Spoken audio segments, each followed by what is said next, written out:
Lengkung macam ini kan? Lengkung. Okay, untuk lengkung, kamu ambil yang ada lengkung ni. Okay, kamu kena pindahkan ke sini kan? Jadi, tengah sini kamu dengar dulu ah. Okay, jadi kamu ambil tengah-tengah. Kamu ambil 3 titik. 3 titik ya. Satu di tengah-tengah. Satu antara atas dan bawah tu tengah-tengah. Satu lagi antara tengah-tengah bawah. Ni tengah-tengah lagi satu. Kamu ambil 3 point. Okay, jadi 3 point ini kamu lukiskan garisan mengufuk sampai ke 45 darjah. Semuanya sama. Lukis sehingga ke sini. Setelah itu bila sampai ni garisan 45, turun ke bawah. Okay, semua ketiga garisan turun ke bawah.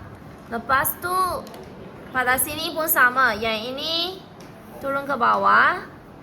Tapi bila sampai sini pusing ke arah ini pula. Okay, so contohnya ini satu kan? Ini satu. Ini point nombor 1. Okay.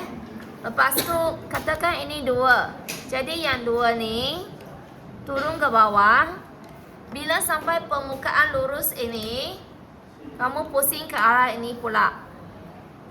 Jadi ini ialah 2, nombor 2, nombor 2. Ini point yang kedua.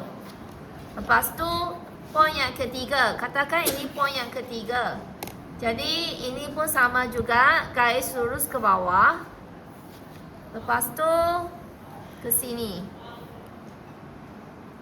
Jadi ini yang ketiga kan? Ketiga, jadi ini point yang ketiga. Okay.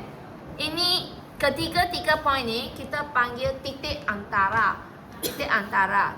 Dan ini dengan ini ialah titik ekstrim. Okay, kamu perlu sambungkan dengan menggunakan longgong Perancis ataupun longgong fleksibel. Di longgong Perancis, jadi kamu letak sampai kamu boleh dapat yang dapat menghubungkan semua titik. Kamu cari mana yang boleh sambungkan semua titik.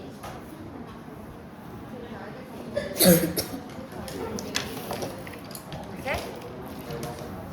Nombor tak payah nomborkan lah, tapi cikgu nomborkan di sini supaya kamu faham. Kamu sendiri tak payah nombor, tak perlu hitamkan titik-titik ini. Yang penting kamu perlu pastikan lenggong kamu melalui setiap titik persilangan.